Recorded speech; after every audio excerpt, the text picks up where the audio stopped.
Hey everyone, welcome to the June 2019 episode of New to Weeaboo. This is actually number 5. We're doing, I'm Nemesis, and joining me is Alcatraz here. Hey. Yeah, we're probably going to do intro stuff real quick just because, well, we have a lot to talk about in this one. What was it? We have unfortunately not been able to totally keep up with the stuff we watched last episode because, well, just haven't. Been too busy. We'll hopefully be able to get into that pretty shortly and finish those off, or at least catch up. Yeah, on most of that stuff we were watching. So there's that. But yeah, today we're actually going to talk about an anime that's actually been around for quite a while now, and which is based on a manga, and it's the certain magical index / a certain scientific railgun, the Raildex franchise. Yep. We're talking about it, even though it's technically ongoing and everything. Right now, we just kind of want to talk about it because the further we get from when we watched it the first time, the better. Or for you, the first time; for me, the second time. But yeah. So just to, I guess, give you the scene of what this is. If you don't know what it is, I mean, okay. It's kind of a fairly large franchise in itself, but basically the idea is there's this place called Academy City, which is really scientifically advanced, and it's a Japanese city, I guess, and the reason it's called Academy City is because it's pretty much like 80% or whatever, I think the number was, of the population is students who are going to various schools, and it's very scientifically advanced, and there's this whole thing where magic also exists, and there's kind of this weird Cold War of sorts between magic and science in this world, and there's kind of this balance and all this thing, and that's kind of the backdrop, more or less, of the whole thing. It's just magic versus science, and it's kind of like no one really, there's kind of occasional, like, I guess, skirmishes, but no one ever really goes crazy till, well, they do. So, yeah, that's the backdrop, more or less. But and then, of course, an index side of things, which is, I guess, the primary thing, you got the main character of Toma, Kamijo Toma. Yep. Kamijo. I can't remember exactly how to pronounce that part, because they never say that part. They always say Toma. Yeah. But yeah, he's the main character, and he's just some guy who got caught up in all this nonsense, more or less, and he doesn't like it. Yeah. And his, I guess, also Index, that's literally her name, is Index. She's the title character. And she's a nun who one day just shows up on his balcony, literally hung over the railing on his balcony, and hungry. Hungover. Yeah. And he just takes care of her, then he's kind of stuck with her after that, because things happen. Things happen, yep. And stuff just keeps happening with magic and science, and that's pretty much the entire series. And Toma just gets wrapped up in all of it. Yeah. And there's, of course, other characters. We'll get to them as we get to them. Because, again, there's a lot of stuff going on. The problem is, this is unique for us, because before this, we've always been like, 12 or 13 episodes at a time, no big deal. Now it's like, no, we're talking about 120 episodes of an anime plus a movie from that anime. So it's like, there's a lot. Yeah. And it's still going. Yeah. So the thing was, I got into this only because I heard someone talk about Railgun, and they're talking about that it was a really fun anime and stuff. And then I found Railgun was actually a spin-off. So I was like, oh, what's this? Oh, Index. Okay, so I need to watch Index. So I watched it, and I was like, Index was like, and people are thinking Railgun's real good. Because I'll be honest, I don't think Index is particularly good. But the thing is, Railgun was pretty hype. Was the thing. So that's kind of the general thoughts of that so far. But the problem with Index, I have a couple of things with it. I think one of the biggest things is the problems with Index in general, and I think this is my understanding this is unique mostly to the anime and not the manga, which is the pacing issues are pretty bad. Like, it often feels like weirdly rushed for large chunks of it, particularly season 3. Season 3 gets particularly bad about the pacing. But then other times it feels like they really screwed up because, like, they really spent some time on stuff they really didn't need to spend time on. So it's like some of the pacing issues are their own fault. Yeah. But others is like it's because someone told them you got to get all of this adapted into this many episodes. Yeah, because they had to keep up with the manga and didn't have as much time to do it. Well, the thing is, my understanding is they're still way behind the manga. Yeah. The thing is, they're told, okay, you got to get to this point in the manga timeline with this one season, particularly season 3. Which, I understand, even Index fans are like, season 3 kind of sucks. It's like, even people who like this think it sucks. It's like, oh boy. Yeah, that's the thing, is pacing is just... Yeah, especially in season 3 is when I was noticing it. The pacing just starts falling apart. It's just like, oh, suddenly we're on the other side of the world. And yeah, Or stuff happened. when more stuff is happening that hasn't really been explained very well, or it's just a really quick, oh yes, this is a thing, and then jumps right into done. It's like, all right, we're already done. Wait, that's already done? Yeah, things that just kind of happen and then are done and dealt with, and you never really see it, and it's... And part of it just also introducing characters just out of nowhere. There's very little introduction, no real explanation, just there now. Oh, and by then the way, they're gone. here's a new character. Oh, now they're gone. Mm-hmm. I mean, it's so bad. I'm looking at on the fan wiki, and they have this gigantic relationship chart, which is insanely complicated. Yep. Although that includes stuff that isn't in the anime. Yeah, but the anime itself was already pretty complicated, and that's kind of the problem. It's just the anime has gotten such obscene pacing issues because of all that they're trying to adapt, and particularly in season 2. Season 2 was where I really noticed this. In season 1 was actually not too bad pacing wise. It wasn't great, but it wasn't as bad as it got. Season 2 got worse, and season 3 got even worse. And season 2, I think, was where I really noticed, like, because it felt like we're just jumping around, like stuff's happening. It feels really not really connected at all. I don't know why are we doing this now? It was weird. And it's probably, my understanding is, again, the manga is generally better about this. It's much better connected. Much things are better explained. Characters are better fleshed out. But in the anime, they just rush through it so quickly that it's like, you just kind of feel like, it almost feels like the anime is made for people who already read the manga very thoroughly, know everything already. So now they complain that the anime did it wrong. Yeah. The other big thing, I think, is Toma and a lot of the other characters kind of aren't particularly interesting. Right. Toma in particular is in particular, he's okay. Very This is very much a harem thing. To a degree, yeah. I haven't even gotten to that part of the thing yet. Right. Okay. But it's obvious that there's harem aspects in here, and I think Toma falls into this. He's boring on purpose so that the viewer can put themselves in his place so that they can be the center of the harem. It's a common thing seen in a lot of other places where the harem animes bland. Do this a lot. And the problem is the harem is the central core aspect. Right. So they can kind of get away with it. This one, they're trying to make this big story. Yeah, as well. We have this, they keep pulling this harem stuff, but also have this big story.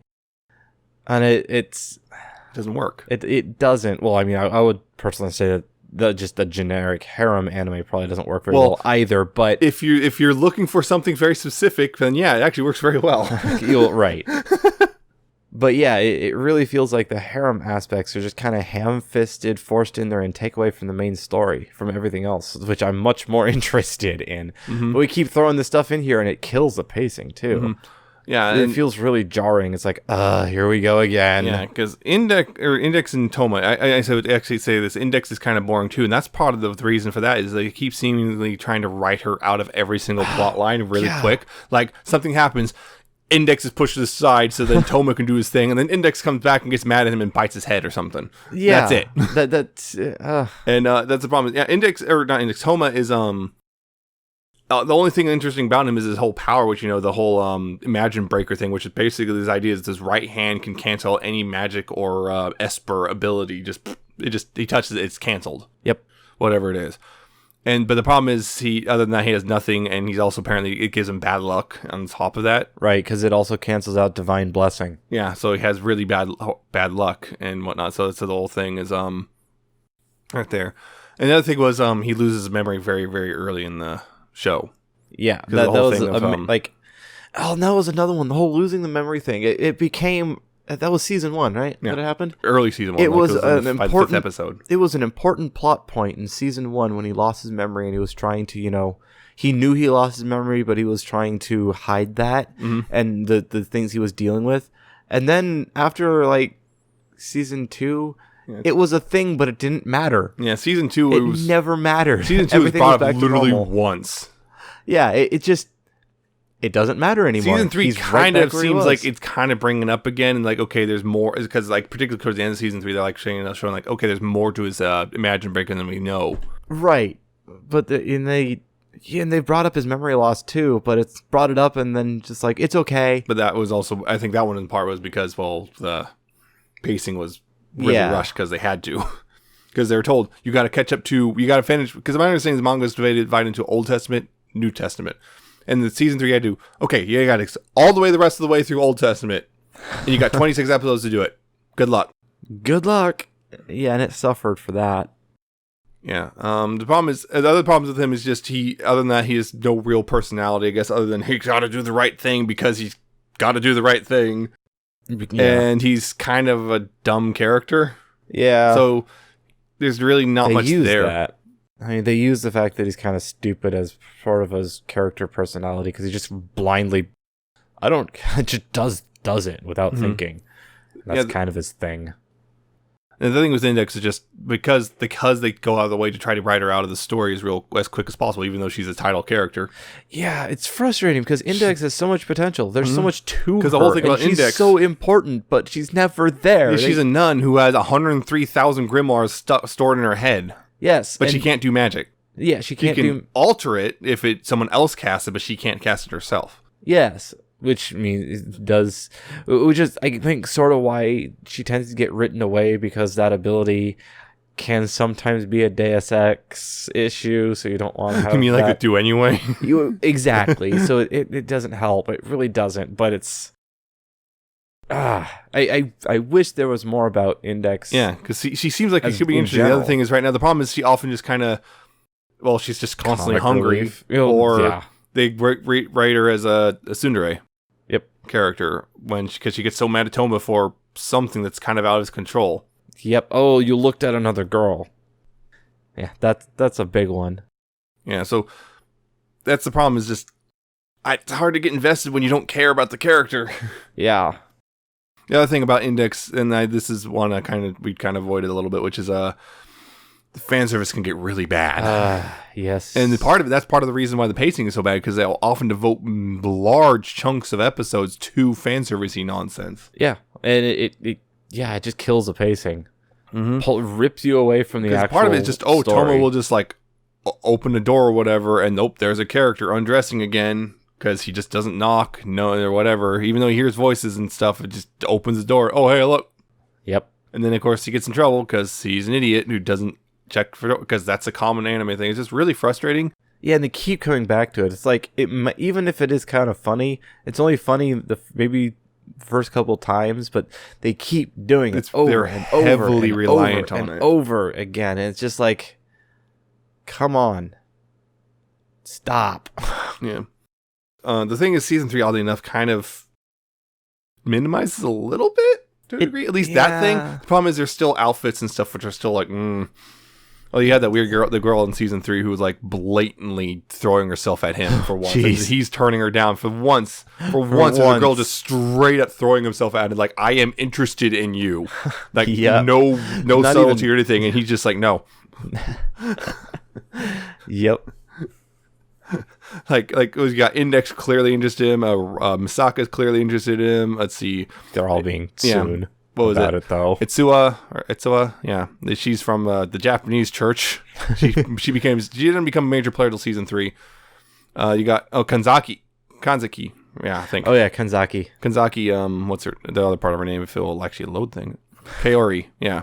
She showed up very early on. She's the saint. There's been a couple times it's kind of vaguely implied she has interest in him as well. There's also one of his classmates, and yeah, so on and so forth. Like, every girl, for some reason, is interested in him. Yeah, like I said, harem. Yeah. Even though he has like no redeeming value whatsoever as a person. Exactly. Other than he has a really good right hand which does stuff. But not that kind of stuff. She's got a really good right hand. Not that way. But in fact, it might kill the magic. But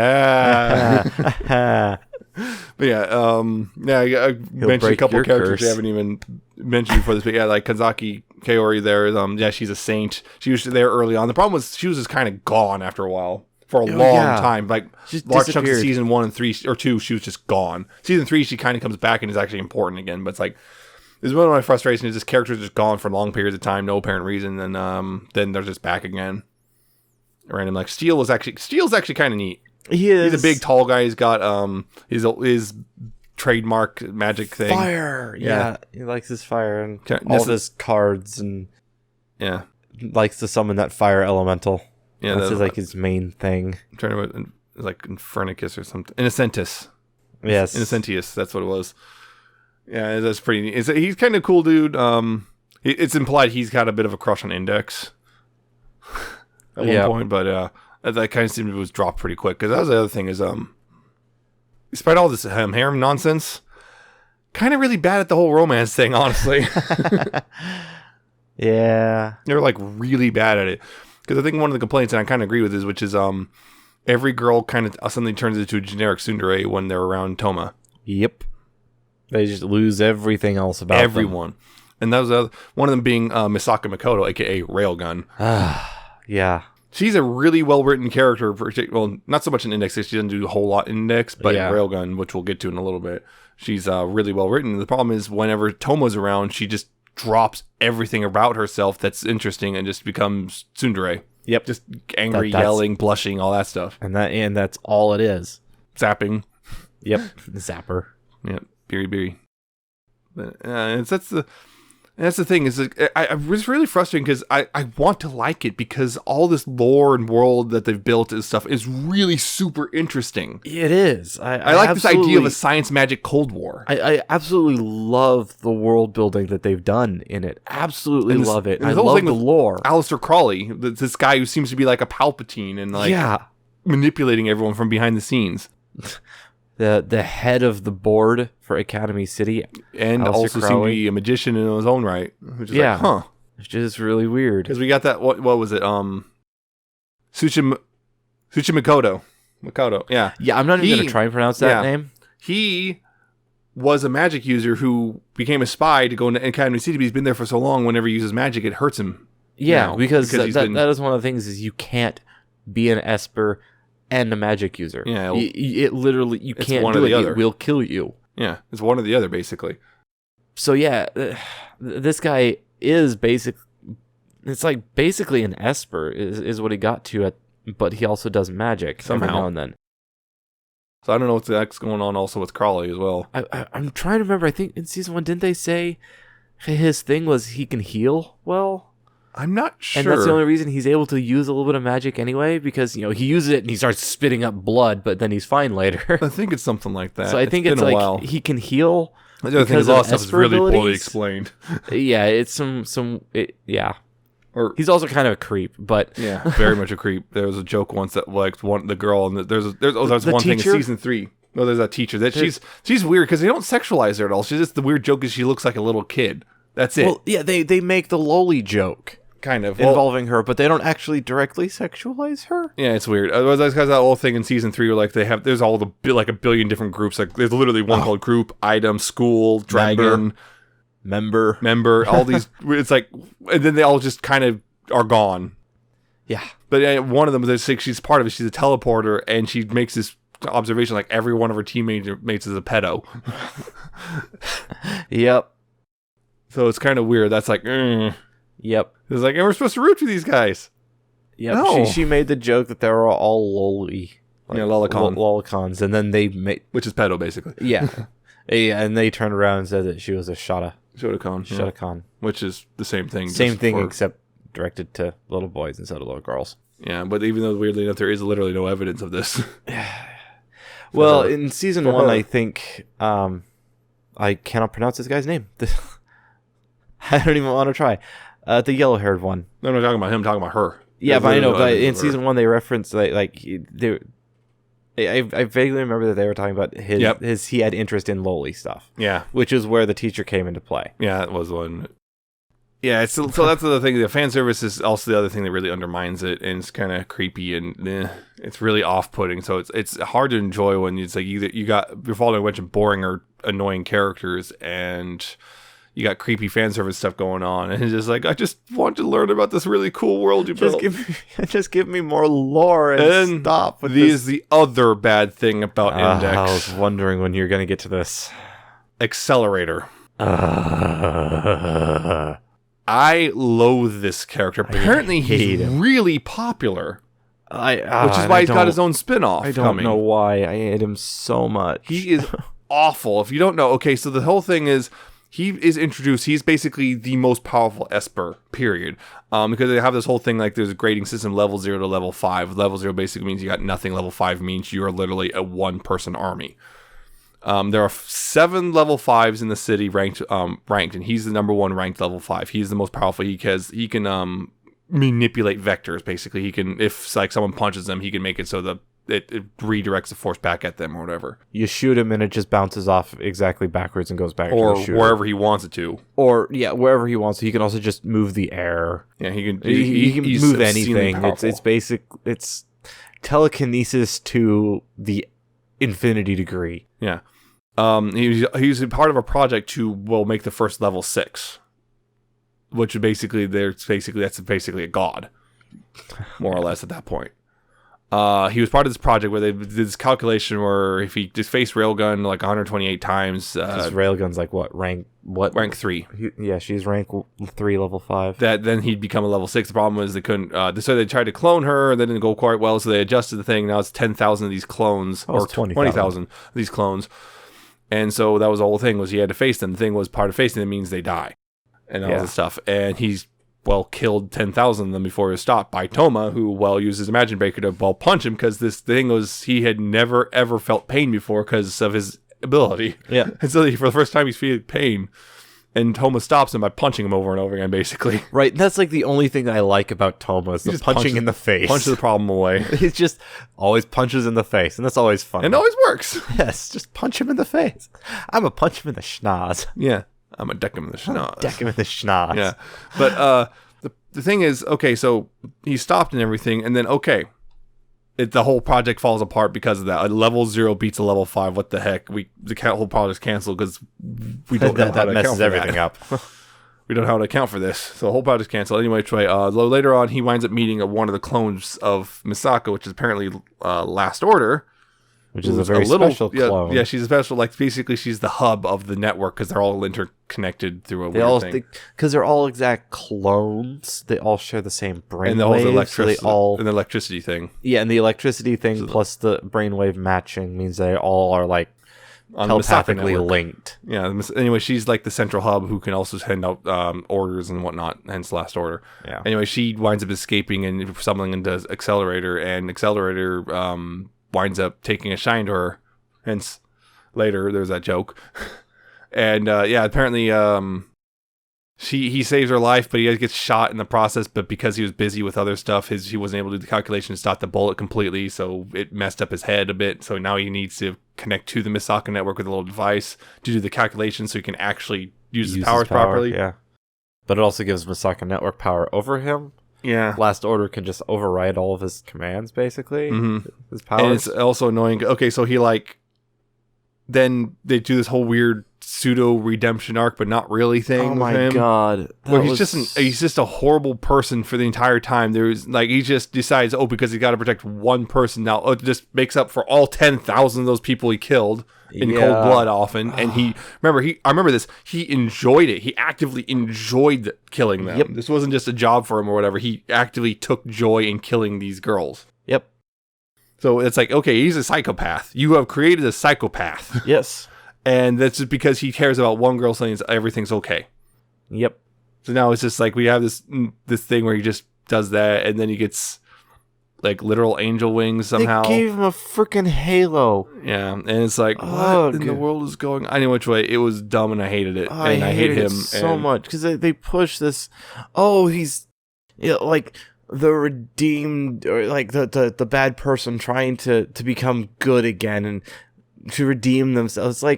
Except every single time he tries, it just shows that he's such a horrible person more and more. Yeah, all these other bad aspects keep coming up, and it's just he's not. The problem is this is apparently a bit of a trope in anime, because the same thing with Vegeta in Dragon Ball Z. That's what everyone knows. Is Vegeta, he's killed hundreds of thousands of people easily. He's he's committed genocide more or less, and then because he helped them fight Frieza, it's fine. It's fine. He does one thing and everything's redeemed. But it's also weird with Accelerator because he keeps talking about how he's a horrible person. He himself says he's a horrible person all the time. The thing is, he doesn't really do anything to fix. Because it's that. They're trying to make him wrestle with his own faults, and they sort of do, but they also undo it at the same time. It's just really poorly written. I like a good redemption, but this was not a good redemption. No, because I don't think he's ever really redeemed. Badly written and unearned, and just just really glosses over the things that make him a bad guy in the first place. Yeah, it never touches the fact that he's still so freaking arrogant. Mm-hmm. It's like he knows he's super powerful, and he just lords that over everyone too. It's like something comes up that's in his way. Well, I'll just destroy you because I'm doing what I'm doing. It's like you're trying to redeem yourself, but you're on this war path, creating so much death and destruction to do it. You're doing everything in the process. It's honestly, if for him, his redemption story should have ended with, well, he got shot in the head, and that's it. Yes, that would have been great. There, you guys do the good old. I know it's another trope in of itself, but redemption equals death. Yeah. That would have been fine. Yeah, he messed. He was a psychotic murderer, and he just gets away with it. A serial killer, basically. Yeah, basically. He was endorsed. That was the other thing. That's another nice thing. Is Academy City is clearly involved in some pretty shady stuff. Oh yeah, and Academy City is he not. He was an endorsed serial killer. He was endorsed by the powers that be, and yeah, and now now he's trying to be a good person now, and it's, not doing a good job of it. Yeah, it's pretty bad and really annoying, and I hate it. I hate him. Yeah, it's like it didn't help that I watched this right after I watched another thing I watched, but a really botched redeemed character, and I do not like. Yeah, it's like in season 3 when Toma and Accelerator run into each other again. It's like, aren't they technically on the same side right now? Why the hell are they fighting? Because they don't actually talk. There's no communication. There's no, hey, wait a minute, we're actually kind of trying to do the same thing here. No, it's just, oh, it's you again. You're in my way. I'm going to destroy you. Yep. Accelerator. What the hell? Yep. I just don't like Accelerator and the fact he becomes more prominent. I think that I'm not sure, but he might be less prominent in the Index because now he's got his own, spin-off thing, which I know there's the anime adaptation of his spin-off is coming, like, I think in the next couple of weeks. Or something. I don't remember exactly, but I think it's this summer.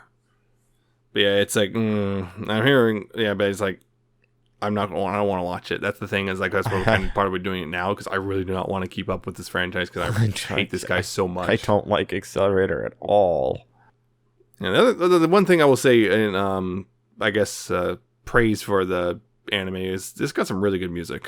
Oh yeah, it does. Really, like the music. A lot of the music is really well done. I like a lot of it. There's some guitar stuff here occasionally. The OPs are all pretty well done. Even the EDs and there's one thing they do with, I can't really describe it, but there's one music track I've heard a couple times throughout. It's pretty good. There was actually one thing, the movie. There was the movie, and that was actually surprisingly good. The movie itself, which was weird. I think part of it was the pacing issue was just gone because, they were able to focus on one thing for about 90 minutes or so, whatever it was. I don't remember exactly how long it was, but they were able to focus and stuff, so the pacing was a lot better, and the story was much more tightly written and everything. So because of that, it was able to actually be much more enjoyable overall. The only problem is you still kind of have to watch the rest of it. Although there was one funny thing about the movie I liked, which was they kind of, because the movie had a thing about a space elevator and stuff, which was just not there. They just kind of made a joke about it, but they literally just put it in the background of a whole bunch of shots from previous from episodes. They just literally put it stuck in the background because there's just like, just kind of, okay, yeah, we know. We're retconning things in a really awkward way. Just roll with it. Yeah, they lampshaded that. Yeah, it was just awkward. Everything was awkwardly retconned just to make this movie work. Yeah, that's the Index side of things. Now, the other one part of this franchise is A Certain Scientific Railgun. That's the spin-off focusing on Railgun, Misaka Mikoto, and her friends and whatnot. Here's the thing. Railgun is way better than Index. Like, way better. So the thing is, like... And the show is, too. Yeah. But the thing is, part of it is this, the first season of Railgun actually is a prequel. It takes place before Index, and the second season takes place during the first season of Index. My understanding is also there's supposed to be a season 3 coming this year as well. I haven't heard anything confirmation. I just heard something about that. I'm not sure for if that's actually happening or not. I'm not sure. The thing is, because the way this franchise goes, I have no idea if I'm going to watch it or not. Yeah. But the thing about Railgun is, it focuses much, Index focuses very hard on the magic side of things. Railgun is very much on the science side of things. And I think part of it is also the magic side of things kind of gets a little crazy and it kind of has the same problem like DBZ and stuff has. It's like once you get to a certain point, how do you go bigger without getting absurd? Yeah. And it's getting absurd and stuff. And they often will explain the rules solely so they can break them. Yep. constantly. Railgun, it feels more tightly focused. It's very much on the science side of things. Things kind of, there's this, I guess that kind of feels like there's there's a ceiling to things to a degree. I mean, I'm not sure how high the ceiling is, but it feels like there is a ceiling. Yeah, it focuses on Misaka Makoto, the Railgun, the rank 3, level 5 Esper. Her whole thing is she can control electricity and stuff, including magnetization, and her trademark move, which is using a coin to fire a railgun. Yep, out of her hand. Explain it as Lorentz forces, which is exactly how a railgun works. Yeah, and then she got her best friend Shirai Kuroko, and also roommate, who also has a huge crush on Makoto. Oh boy, we'll get into that a little bit. And her other friends, Uhiru and Satin. Uhiru. Yeah, Uhiru. Yeah. Yep. The other thing is, let's see.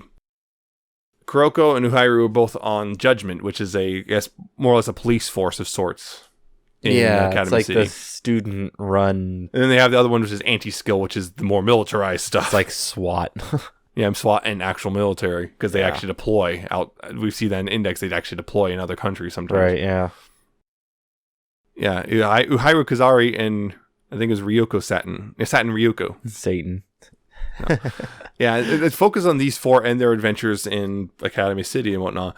And the thing is, I think it's generally a far better anime because, for one thing, it's way better paced. It is. It is way better paced. It feels way more focused and stuff. In fact, and also the stories, whereas Index often would feel really scattershot and random sometimes, this feels much more tightly connected and stuff as well. So like a new story arc happens, but it's still connected to the previous one or connected to the overall thing they're doing for that season. Yeah. Versus Index would feel really random, and often things would just kind of appear happen and disappear. And just like, what? New thing would be here and then resolved and disappears and has no connection to the greater plot. Yeah. And also now that the characters are way more interesting. Yes. In general, yes. we got these 4 characters who are just way better written than any of them in Index. And I think my understanding is, I'm not sure, but I heard something like the Railgun anime is barely anything to do with the Railgun manga, which I've heard is actually pretty bad. Oh. So that's what I've heard anyway. I'm not sure again. Yeah, I don't know. Anime fans and stuff, so grain of salt with every opinion. Yes. But anyway, it just feels much tighter and focused overall as an anime. And it because of that, it winds up being a lot more enjoyable to watch, particularly season 1. It's just overall because season 1 has this whole thing about the what was it, the can't remember what it's called, but there's this drug that people can use that makes their abilities better, but it messes you up in the process. Right. And that turns out to be a whole conspiracy. That's that's the big thing where it's like every single plot seems disconnected at first, but kind of all connects together in the end. You go, whoa. And there's a really cool. The final few episodes are like super hype. Yeah. Because you got giant robot fights and whatnot. Yeah. The thing is, it does have some of the same problems with the Index, namely the pervy stuff. It's kind of still there, but it's nowhere near as bad. Yeah, the whole thing with Shirai gets a bit. Yeah, there's like I think the first episode, like literally they're in the shower and we see that and stuff. But again, it does that weird thing where it's like Barbie doll anatomies. I was like, it's still not great, but it's not as bad as it could have been. Considering how young they are. They're in middle school, so it's like, yeesh. But it's not. It's one of those. It could have been worse, but it could have been better. Yeah. There's also stuff like there's sometimes Makoto has a bit of boob envy that comes up a couple times. But other than that, it's like just okay. It's for the most part, it's largely better. Heck, there's this running joke where Satin will flip up Uhiru's skirt to look at her panties, and they never show the audience anything. They intentionally frame it so you never see anything, which is really good to a degree. That we don't see anything. It's still kind of weird. Yeah, it's still weird that she's doing that. Although there was the funny led to lead to the kind of joke where it's like Uhiru was telling Satin not to do this to a new friend they made, and Satin says, "Why do I do that?" Sounds like, why would I flip up her skirt? That seems mean. It's like it's like which the obvious implication would be possibly Satin has a bit of an interest in Uhiru. Yes, that seems to be the implication. And again, the problem is that the romantic element is still kind of not real in here. Yeah. Yeah, because the thing is, Kuroko, she, like we said, she has a huge crush on Makoto, or possibly in love with her, or whatever it is.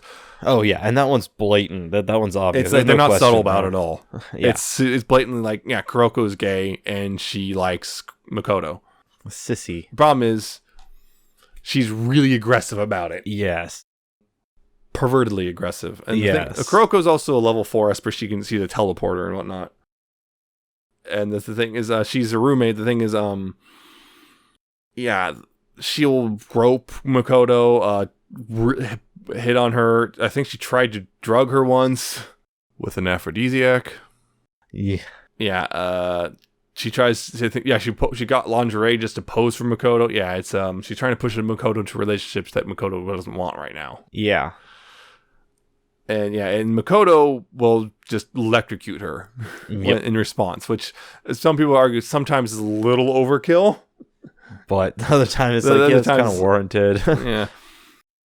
Because Kuroko won't stop. In fact, it's kind of implied sometimes Kuroko's come to enjoy the electrocution. Yeah, that's what I say. Sometimes I think she does that on purpose. So it's weird. It's I think that it's one of those weird things where this is a part of why the romance written badly, because it's like Makoto will not stop Kuroko, where she will not get away from her. She will not like go to a different room, get her a different room, or anything. She just kind of lets it be to a degree. And in fact, we even get this thing where Makoto straight up says that Kuroko is the most important person in her life, which is one of those weird things where you think core shippers can use. Is like, Makoto deep down does care about Kuroko, just isn't quite ready for romance quite yet. That sort of thing. But whatever, you can do that, but it's better than Toma. Toma, yeah, because that's the thing is Makoto still has a weird, bizarre crush on Toma, and it does appear in this one, even though Toma doesn't really become a big part of the Railgun anime until the second season. Yeah, when it starts to overlap. He appears in like 1 or 2 scenes in the first season, and that's barely as a kind of mostly a reference to Index. Yeah, that's pretty much it. Well, when the storylines, although the first one was there was a doctor character who the whole point was this doctor character. She just starts taking her clothes off in the middle of the street. And the reason she's not doing it, she's doing it because, I'm just hot. I'm hot. So I feel too hot. So she takes her clothes off because she kind of apparently forgot social norms. I remember that one. And of course, the thing is, on one hand, it's like it's annoying that they're doing that with the character. On the other hand, one, at least it's an adult for once. Two, what was the other thing? I was like, two, it's like, it's kind of just a weird, it's not really sexualized that badly, although it still kind of is. It still kind of is. But they could have picked a different quirk if they want to show that she's just socially kind of maladjusted right now. Yeah. But it's not the most egregious one, really. Yeah, because there's a whole thing about she's a doctor trying to save these kids who she accidentally was part of an experiment thing, which she found out what was going to happen to them, and she got guilty over stuff. She's trying to save them, but she's doing a really, really kind of bad way of doing it. Yeah. Where she's kidnapped. That was the whole thing, was the drugs are tied into that. She's using those people to power this thing to give her abilities so she can do the thing to help save the kids. And it's a whole mess. It's hard to explain in a very short amount of time. It is hard to watch it. It was hard to explain it during the... Well, I got it. I think this is one of the things where Railgun, again, tends to be a little better about explaining things. A little better, not always the best. I think season 2, the thing is season 2 ties more explicitly into Index, and that's where things start to fall apart a little bit in Railgun. A little bit. That's where Railgun starts to get a little fall, because the problem is Railgun season 2, most of it is about the Sisters arc, which was an arc in Index, the one where Accelerator shows up and the Sisters and everything, but it kind of basically is the same story from a different perspective and with some minor fixes here and there. Yeah. Because it gets more into Mikoto's side of the Railgun side of it with the sisters and learning about them and all that stuff. And having Mikoto go through what she went through and realizing what the heck was going on. Yeah, because she was trying to stop it. Yeah, she was told when they got her DNA map, they told her it was to help cure some diseases and stuff. And turns out no, they just wanted it so they can clone her. Yep. And the sisters, which of themselves are kind of weird because they have a very unique speech quirk.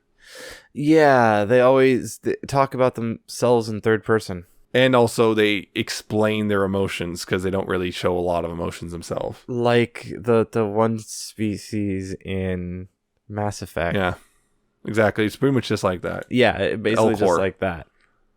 Yeah, but then we also got Misaka Worst in the Index, which I didn't even touch on. She's like an older clone who's actually a level 4. Unlike the sisters are kind of, they don't only manage to be level 2s. And I think a couple level 3s here and there, but they're nowhere near as powerful as Railgun, so they had to do a whole bunch of stuff to enhance them a little bit. But yeah, then you got a level 4 clone over here as well. Yeah, I was hoping the Misako worst wouldn't be as bad. It wasn't exactly what I was hoping for. It's not as bad as it could, but she's It like, could have been worse. they kind of but- drove her crazy. Yeah. They did something to make her a little crazy. Yeah. Whatever it is. I was think hoping for a different personality, but Yeah. whatever. It is what it is. Yep, whatever. But yeah, overall, I think Railgun is one of the better is the better of the two. Just I think if you're gonna watch anything from this franchise, Railgun season 1 for sure. Railgun season 2, if you want to watch that, you're gonna have to watch Index at least through the Sisters arc, and that's actually where I'd say once the Sisters arc is done, Index, stop, go to Railgun, never look back. Never look back. Because Railgun season 2 also has some really cool stuff. You got, again, more hype with robots and going into space and stuff, and Space. and you got Satin swinging a bat. Yeah. She's the badass normal. Yes, because she's a level 0. Yeah, she has no power except for that one time she took that drug and got like this weird wind power.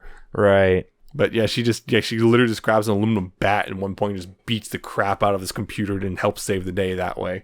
She also kind of fun just because she also has the interest in like the urban legends around the city and whatnot. Yeah. And she's just a weirdo. I like her. I like her personality a lot. I think she's my favorite character out of Railgun. Yeah, she's Makoto's great. Actually, they're all great. And Hiru's she's very soft-spoken. She's also very much a very good like computers and stuff. Yeah, she's like a computer whiz.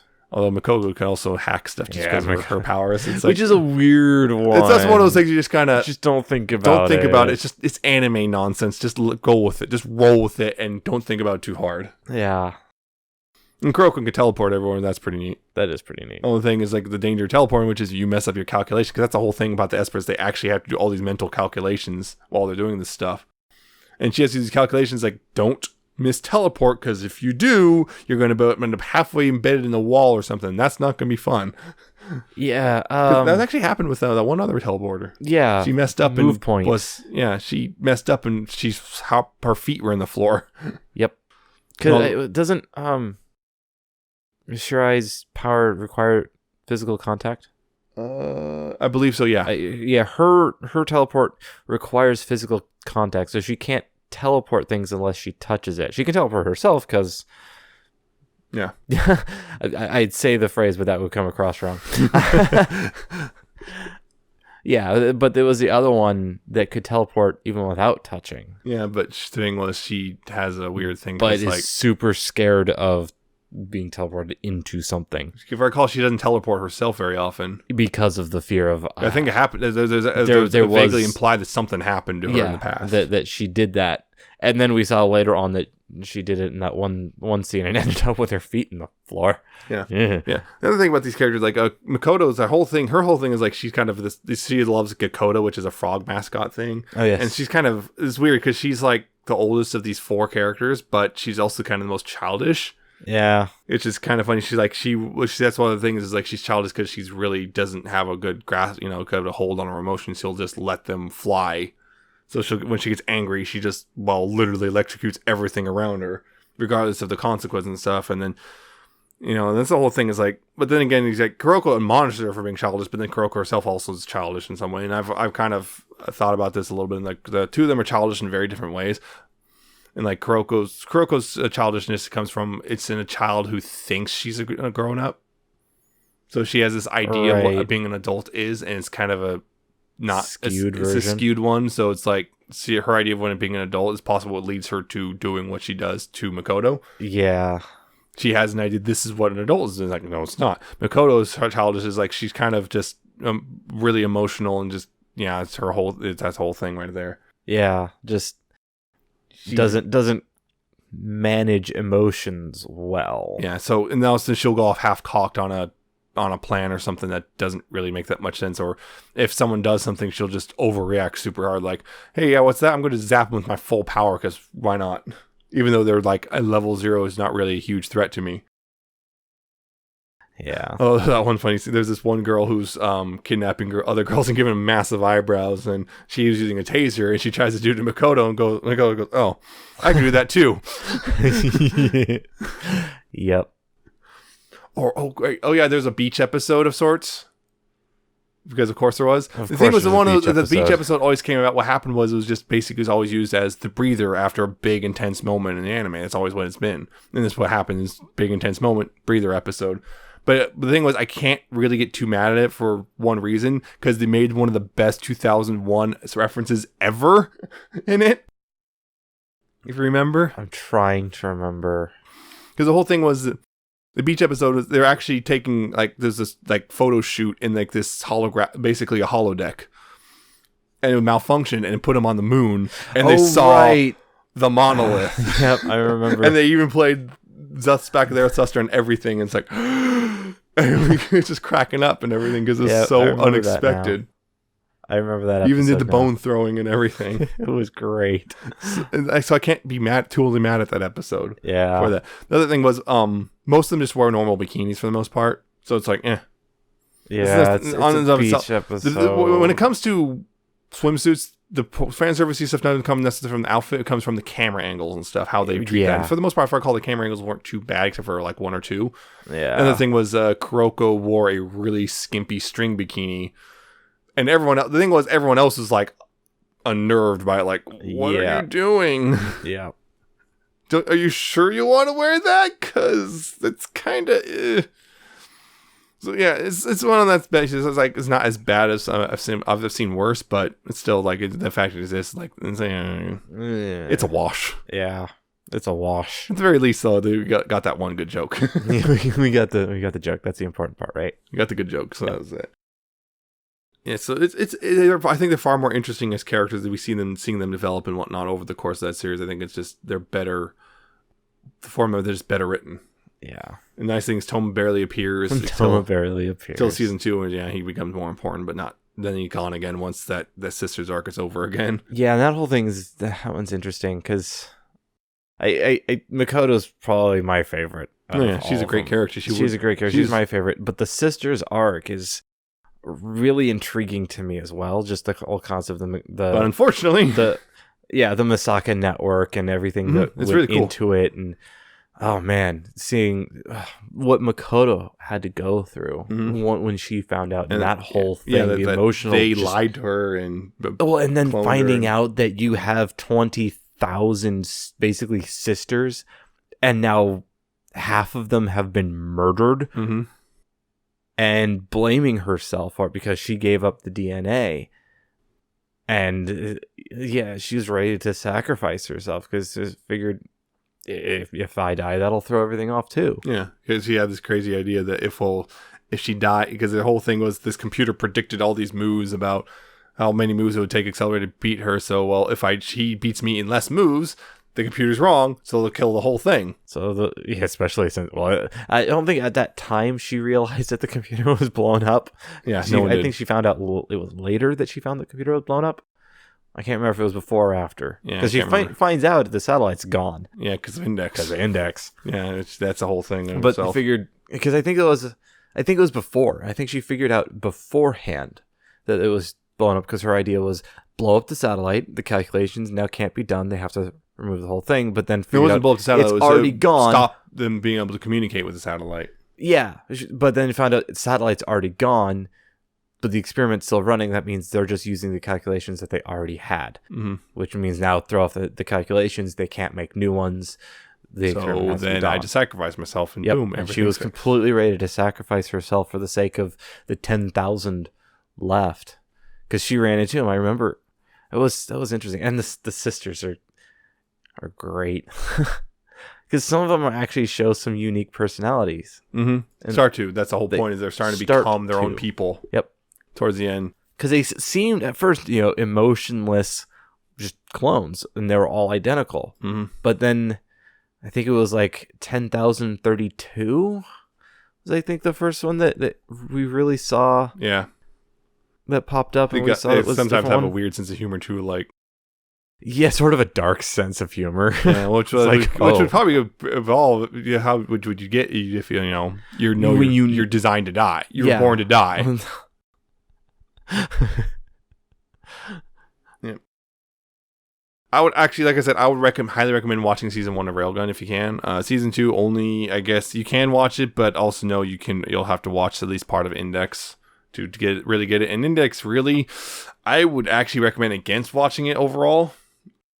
It's, I think, one giant missed opportunity. Yeah, that's a sucky part, because there is such enough with it that I can't recommend it, but there is also so much potential. If it's just a little retooled, just a little bit, they could have salvaged it, but I feel as it is, it's just not particularly good. And I would also definitely recommend skipping Accelerator entirely. No, I'm not even going to bother with Accelerator. No, not going to watch that. If there's a Railgun Season 3, I might check that out, depending on how connected it is to everything else in the franchise. We'll find out. I just want more Satin, because she never appears in Index size except for that one time in the movie. Yeah. Unfortunately. But yeah, it's, so just watch Railgun. Railgun's great. Railgun's good. Everything else is a wash. Yeah. So that's pretty much that. We're actually running a little longer than I was planning to, but that's kind of what happens. It's like I said, there's a whole bunch of stuff we left out, barely touched on and stuff. That's just the nature of it. Again, we had a whole bunch of stuff to talk about. I think we got at least the gist of things we wanted to say out of the way. But if you liked what you heard, you can listen past and future episodes at newtoweeaboo.libsyn.com. That's spelled Libsyn. All the episodes and the links and stuff I'm going to talk about are there. You can also find us on YouTube. Search for New to Weeaboo there. We do not have a custom URL quite yet. Hopefully one day in the future we'll be able to get one of those. We're also on Google Play, iTunes, and Spotify. On all those services, you can search for Pony411 and subscribe to the RSS feeds on those. With Google Play, remember it's play.google.com/music. Otherwise, it's weird and will not find it, which is annoying. But sure. And if you want to contact us in whatever way, you can do so via email newtoweeaboo@gmail.com. You can, find us there. Comments, criticisms. What did you think? What do you think of Index overall, the Raildex franchise? Did you actually like it for some reason? Tell us how much you like it. Were you willing to overlook its flaws, unlike me and him? I don't know. Tell us how much you like Accelerator. Really make us mad. Please don't. And you can also follow us on Twitter at newtoweeaboo. We'll post there sometimes, although we should be posting more, honestly. But that's a thing. Maybe sometime down the line I'll be able to talk more about like Sailor Moon or something on there, because I've been planning on watching it. Just I want to wait till we talk about this first. So hopefully I'll be able to get through all 200 episodes of that. Oh dear God! Because I've been wanting to watch it for a long time. You can also follow personal Twitters. I'm at Nemesis Prime 1. He's at Alcatraz with _ at the end and 77T.